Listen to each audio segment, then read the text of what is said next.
France Info. Bonjour à tous, nous sommes avec Xavier Capodano de la librairie Le Genre Urbain à Paris. Xavier, bonjour. Bonjour. Alors on va parler de Noël avec des livres à offrir. Mais d'abord Xavier, un mot sur Johnny. Après cet hommage populaire rendu au chanteur, je regardais, il y a des centaines, en tout cas il y a eu des centaines de livres, de biographies, de livres de photos sur le chanteur. La plupart sont épuisés, mais il n'y a rien eu vraiment de très significatif. Oui, ça peut paraître étonnant, mais Johnny n'est pas un grand phénomène de librairie. Alors il y a eu évidemment beaucoup de livres, photos, souvenirs que sortent les éditeurs de façon un peu marketing et qui tombent dans l'oubli très rapidement.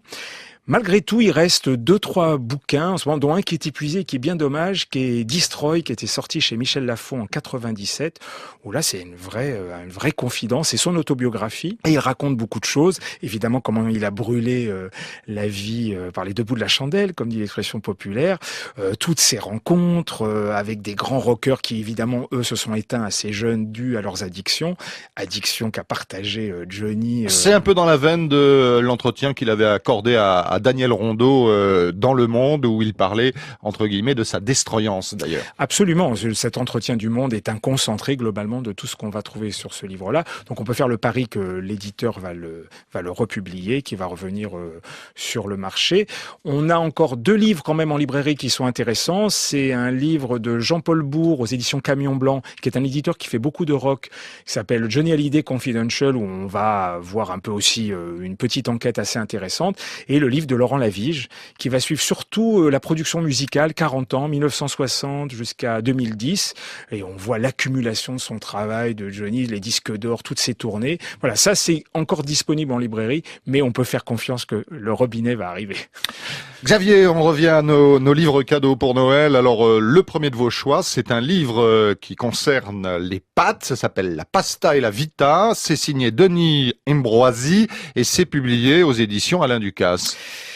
Oui, c'est un livre formidable, le livre de Denis Ambroisi, parce que c'est non seulement vous avez des recettes de pâtes de la plus simple au plus compliquée, du salé et du sucré, mais surtout, il vous donne la technique de façon très simple à tirer les pâtes à la main, mais même pas avec le laminoir, avec le rouleau et à couper les tagliatelles au couteau. Croyez-moi, c'est un grand livre de qualité, belle photo, belle recette, super. Des pâtes aux chiens, être humain de William Wegman, c'est aux éditions textuelles. Alors des photos de chiens habillés comme des humains, c'est ce que nous propose ce photographe. C'est exactement ça, c'est une prouesse technique formidable, déjà parce que je pense qu'il s'est appris à plusieurs fois de faire tenir le chien droit. C'est drôle, c'est fin, c'est intelligent, c'est beau, et surtout de voir ce chien habillé dans toutes les circonstances que l'être humain peut avoir dans la vie. C'est-à-dire du lever, du matin, il est en pyjama, il est en costume, il est en livreur, en coursier. Enfin, c'est incroyable, c'est très beau.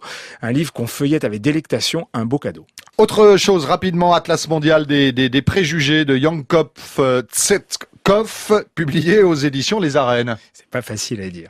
Oui, ça c'est un livre formidable parce que d'abord c'est un vrai atlas, donc avec une cartographie, des cartes, les méridiens, les parallèles, mais effectivement il retourne la situation en mettant la focale sur quels sont les préjugés qu'a une culture par rapport à une autre culture.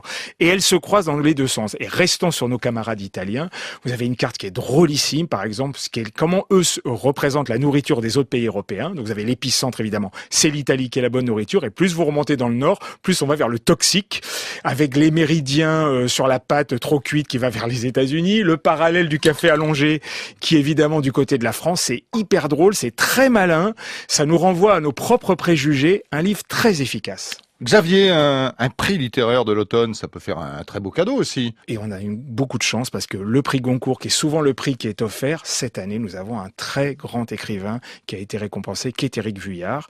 Je rappelle le livre qui s'appelle L'Ordre du jour, qui raconte en toile de fond l'Anschluss, c'est-à-dire comment l'Allemagne nazie a envahi l'Autriche. Mais à travers ce fil conducteur, on va suivre les industriels allemands qui ont collaboré avec le régime, on va suivre toute la stratégie et le bluff du régime nazi, on va suivre suivre. faiblesse des Absolument. diplomaties européennes, etc., etc. Et tout ça en 160 pages, accessible à tout le monde. Tout le monde peut lire Éric Vuillard, précipitez-vous. L'ordre du jour d'Éric Vuillard, c'est chez Actes Sud et c'était le prix Goncourt 2017. Merci beaucoup Xavier Capodano de la librairie Le Genre Urbain, c'est à Paris, c'est l'une des librairies du réseau lalibrairie.com. Merci Xavier. Merci à vous.